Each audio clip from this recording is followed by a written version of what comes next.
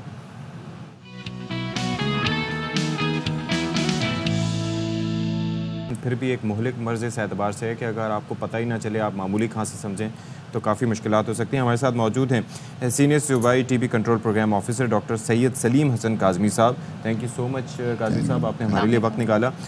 یہ سب سے پہلے تو میں چاہوں گا کہ ڈفرینشیٹ ذرا کر دیں کہ علاج آ گیا ہے, لیکن پھر بھی کوئی آسان چیز نہیں ہے اس کو ٹیکل کرنا.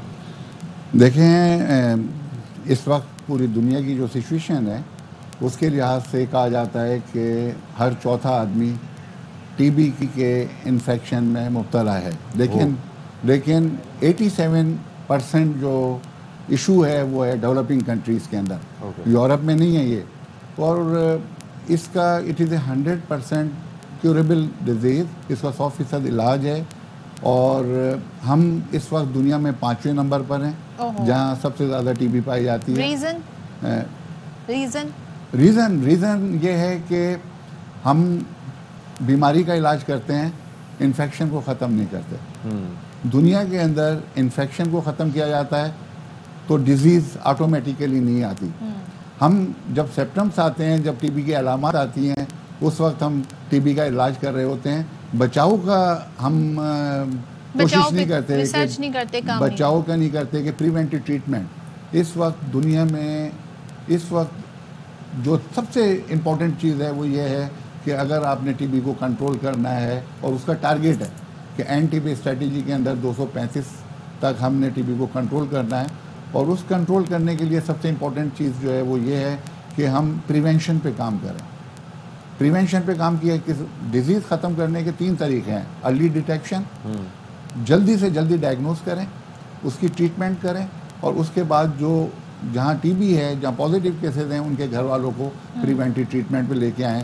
تاکہ یہ انفیکشن دوسروں میں منتقل نہ ہو. ویکسینز وغیرہ ہوتی ہیں اس کی؟ ویکسین ایک ہی ویکسین ہے بس. دیکھیں میں آپ کو اس میں پہلے تو یہ کہ یہ علاج 6 مہینے کا ہے, فری آف کاسٹ ہے, پورے پاکستان کے اندر اس کی فیسلٹی وہ تو once you are in it. جی اچھا, ویکسین کے حوالے سے جو بات کر رہے ہیں تو ایک ویکسین تھی جو بی سی جی کہتے تھے جس کو ہم, اور بی سی جی بھی جو کام کرتی تھی وہ 20% انفیکشن کو پریونٹ کرتی تھی, اور اسپیشلی بی سی جی بچوں کے اندر کام کرتی تھی, لگتی تھی. جی ابھی جو greatest news of the century جو آنے والی ہے, جو ایک ہوپ ہے کہ ہم ٹی بی کو کنٹرول کر سکتے ہیں, وہ آج کل WHO ایک ویکسین پہ کام کر رہی ہے, M72 ISO کے نام سے ہے, M72 ویکسین انڈر ٹرائل ہے اس وقت, 2 ٹرائل ہو چکے ہیں. اللہ کرے کہ وہ جلد سے جلد مارکیٹ میں آ جائے اور WHO ریکمنڈیشن کر دے. اس کے لیے کہا جاتا ہے کہ وہ بڑوں میں بھی اتنی افیکٹو ہے اور نوجوانوں کے اندر, کیونکہ ٹی بی. اتنا ٹائم کیوں لگا اس ساری ریسرچ پہ نئی ویکسین؟ بہت اچھا سوال ہے. اس کا ریزن یہ ہے کہ 93 سے پہلے کیونکہ یورپ میں, امریکہ میں ٹی بی نہیں تھی تو ریسرچ نہیں ہو رہی تھی, فرق نہیں تھا. ریسرچ بھی انہوں نے کرنی ہے. انہوں نے, ہم تو ریسرچ نہیں کرتے ہیں, ہم تو ان کو بیماریاں دیتے ہیں, ساری چیزیں ہم بیماریاں دیتے ہیں. 1993 میں جب اس کو گلوبل ایمرجنسی ڈکلیئر کیا تب یہ ایشو, اور وہ بھی گلوبل ایمرجنسی ٹی بی کو اس لیے ڈکلیئر کیا گیا کہ جو HIV ایڈز سے لاکھوں لوگ مرے, اور وہاں پہ پوسٹ مارٹم ہوتا ہے سب کا, اس پوسٹ مارٹم میں پتہ چلا کہ کاز آف ڈیتھ جو ہے وہ ٹی بی ہے. لیکن پھر بھی آپ یہ دیکھیے 31 years, it took them 31 years. ابھی مجھے یہ بتائیے کہ اس وقت کہیں پر بھی کھانسی ہو رہی ہے, کسی کو بھی کچھ ہو رہا ہے, یو نیور نو, بیکاز ہم پبلک ٹرانسپورٹ میں بھی جاتے ہیں, کہ گیدرنگ میں بھی جاتے ہیں, ہمیں نہیں پتا کس کے ساتھ یہ ہے. کیسے اپنے آپ کو محفوظ کریں, کیسے بچائیں؟ دیکھیں اس کے اندر ایتھکس ہوتی ہیں کہ اگر کسی کو کف ہے, ہم کہتے ہیں کہ اگر کسی کو کف ہے کم سے کم وہ اپنا رومال اپنے آگے کر لے, کیونکہ یہ جو جراثیم ہے ایک انفیکٹڈ آدمی سے دوسرے کو, جب متاثر شخص سے دوسرے کو لگتا ہے اور وہ اپنا علاج نہ کرائے تو 10 سے 15 آدمیوں کو ٹی بی لگا دیتا ہے سال کے اندر. تو ایک آدمی کا علاج 10 سے 15 آدمیوں کا بچاؤ بھی ہے. تو اس سلسلے میں سب سے پہلے تو یہ ہے کہ جس کو 2 ہفتے سے زیادہ کھانسی ہے اس کو اپنا ٹیسٹ فوری طور پہ کرانا چاہیے. اور کھانسی مین سمٹم ہے, سب سے پہلے کھانسی ہے کیونکہ لنگس انوالو ہوتے ہیں.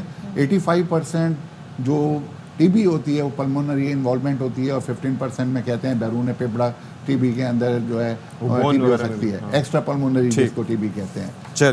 جی تو اس میں مین چیز ہے کہ جب کھانسی ہے کسی کو 2 ہفتے سے زیادہ کھانسی ہے, اس کے ساتھ اس کو بخار ہے, یا اس کا ویٹ کم ہو رہا ہے, یا پہلے اس کے گھر میں کسی کو ٹی بی رہی ہے, تو پھر یہ ہے وہ آپ اسکرین ضرور کریں. Thank you so much Kazmi صاحب, آپ تشریف لائے, آپ وقت نکالنے, اور احتیاط کیجیے, اور ماسک وغیرہ کا استعمال میں یہی کہوں گا کہ کیجیے, اور احتیاط اس طرح سے کیجیے کہ دوسروں کو متاثر نہ کریں. بریک لیتے ہیں, بریک کے بعد آتے ہیں.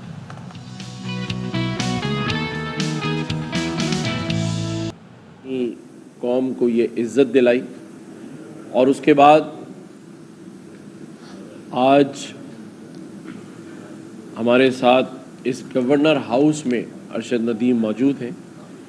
کل 8 بجے یہ کراچی تشریف لائے, اور کل ہی گورنر ہاؤس میں 14 اگست کا جو پروگرام آئی, اور اس کے بعد آج ہمارے ساتھ اس گورنر ہاؤس میں ارشد ندیم موجود ہیں. کل 8 بجے یہ کراچی تشریف لائے, اور کل ہی گورنر ہاؤس میں 14 اگست کا جو پروگرام تھا وہ منعقد کیا گیا, اور اس پروگرام میں آپ سبھی نے دیکھا کہ گورنر ہاؤس کے اندر عوام کا جمع غفیر تھا. ایک جھلک دیکھنے کے لیے اس قومی ہیرو کی لوگ منتظر تھے, اور والہانہ استقبال دل سے, جوش سے, ارشد ارشد کے نعروں سے گورنر ہاؤس گونج اٹھا. لوگوں میں, کراچی کے لوگوں میں, اور پورے سندھ سے آئے ہوئے ہر زبان, ہر قومیت کے بولنے والے نے ارشد ندیم کے نعرے لگائے, انہیں محبت پیار سے, عزت سے نوازا. اور اس کے ساتھ ساتھ ہمارے جو بزنس مین تھے انہوں نے بھی اپنی محبت کا والیانہ انداز جو کہ وہ ہمیشہ کراچی سبقت لیتا ہے، انہوں نے کیش اناؤنسمنٹ بھی کی، اکیڈمی کے پلاٹ، باقی پلاٹس کی بھی اناؤنسمنٹ کی، فلیٹ اپارٹمنٹ کی اناؤنسمنٹ کی، اور میں سمجھتا ہوں کہ بہت سارے لوگ ایسے بھی تھے جو چاہتے تھے کہ مزید ہم ارشد ندیم کے لیے اناؤنسمنٹ کریں۔ کل رات سوشل میڈیا کے بدولت مجھے حیدرآباد سے ہزاروں لوگوں نے، بلکہ پورے سندھ سے، چاہے وہ سکر ہو، نواب شاہ ہو، لڑکانہ ہو، مجھے میسیجز کیے، جو ہمارے آئی ٹی کا آپ کو پتہ ہے کہ 80,000 بچوں نے حیدرآباد میں ٹیسٹ دیا تھا، پورے سندھ سے صرف ایک ہی میسیج مجھے مل رہا تھا کہ میں ارشد ندیم کو یہ ریکویسٹ کروں کہ وہ حیدرآباد آئیں، سکھر آئیں، میر پور خاص آئیں، یعنی پورا سندھ منتظر ہے ارشد ندیم کا استقبال کرنے کے لیے۔ اور سندھ گورنمنٹ کی جانب سے بھی 5 کروڑ روپے کا چیک آج دیا جائے گا ارشد ندیم کو، اور تقریباً 10 کروڑ روپے مالیت کی جو چیزیں ہیں وہ کل رات گورنر ہاؤس سے ہمارے دوستوں نے، بھائیوں نے محبت کا نذرانہ پیش کیا ہے، اور میں سمجھتا ہوں کہ یہ پوری قوم کے لیے یہ 14 اگست یاد رکھی جائے گی۔ یہ ایک تاریخ رقم کر گئی ہے، جہاں 14 اگست آزادی کا دن ہم سب ویسے ہی جوش و خروش سے مناتے ہیں، لیکن ارشد ندیم نے جو اس خوشی کو، اس آزادی کے مزے کو ہزاروں گنا بڑھایا ہے، میں پھر ایک بار ان کا شکریہ ادا کرتا ہوں۔ اور کل جن لوگوں نے گورنر ہاؤس آ کر ان کو خراج تحسین پیش کیا، میں ہر اس بھائی کا، بہن کا، بزرگ کا شکریہ ادا کرتا ہوں، میڈیا کے دوستوں کا شکریہ ادا کرتا ہوں کہ انہوں نے کل جس طرح سارے ہی چینلز نے ہمارے ہاں گورنر ہاؤس کی تقریبات کو لائیو کوریج دی، پھر پوری رات الحمدللہ بہت زبردست کوریج رہی۔ میں میڈیا کے تمام چینلز کے تمام صحافی بھائیوں کا اور ان کے ڈائریکٹر نیوزز کا شکریہ ادا کرتا ہوں۔ عاطف اسلم نے کل پرفارم کیا، باقی تمام آرٹسٹوں نے پرفارم کیا، وسیم بدامی نے اینکرنگ، جو شخص اس سارے ایونٹ میں شریک تھا۔ خاص طور پہ میں کراچی پولیس کا، ایڈیشنل آئی جی کا شکریہ ادا کرتا ہوں، تمام ڈی آئی جیز کا جنہوں نے اس کی سیکیورٹی کو ممکن بنایا۔ اتنا مجھے پیار دیا، اور پورا پاکستانی قوم الحمدللہ مجھے پیار اور محبت کر رہی ہے، تو میرے لیے یہ 100 جو لیپ ٹاپ ہے وہ بچوں کو گفٹ ہے۔ Thank you. ندیم صاحب یہ بتائیے گا کہ آپ نے پہلے تھرو میں آپ سلپ ہوئے تو ہم خود دیکھ رہے تھے تو ہم گھبرا گئے تھوڑے سے کہ یہ کیا ہو رہا ہے، یہ کیا ہو گیا، تو دوسری کمپٹیشن نے آپ نے بہترین تھرو کیا اور 92.97% پہ آپ نے پھینکا، جو کہ 40 سال بعد آپ نے اولمپک حاصل کیا ہاکی کے بعد، تو بڑا اعزاز ہے۔ آپ نے انڈیا کو بھی شکست دی، اور اس پہ آپ کا کانفیڈنٹ لیول کیسے بڑھا، پھر آپ کو اس ٹائم کیا سوچ کی آپ کی اور آپ کی قوم کی بھائی آپ کے ساتھ؟ آج بالکل جیسے میں نے پہلی تھرو کی اور اس سے پہلے کوالیفائی راؤنڈ میں نے ماشاءاللہ پہلی تھرو پہ ہی جو ہے نا وہ فائنل کے لیے کوالیفائی کیا، تو وہاں سے مجھے ہوپ ہو گئی تھی کہ انشاءاللہ میں جو ہے وہ گولڈ کی فائٹ کروں گا، تو ماشاءاللہ فیلنگ بڑی اچھی تھی، تو جس کی وجہ سے جو ہے وہ کہتے ہیں نا کہ فیلنگ زیادہ ہی اوور ہو گئی تھی، تو پہلی تھرو پہ رن اپ جو ہے نا اس کی ایڈجسٹمنٹ نہیں ہوئی، جس کی وجہ سے تھرو میں نہیں کر پایا۔ تو جب میں نے سیکنڈ تھرو کی تو ماشاءاللہ پھر میں نے تھوڑا سا سوچا کہ زیادہ اوور نہیں ہونا، تو بس اپنے آپ کو سمجھایا اور تھرو کی، تو اللہ تعالیٰ نے اسی تھرو پہ ہمیں گولڈ میڈل سے بھی نوازا اور اولمپکس گیم کا ریکارڈ بھی بریک کروایا۔ جو آپ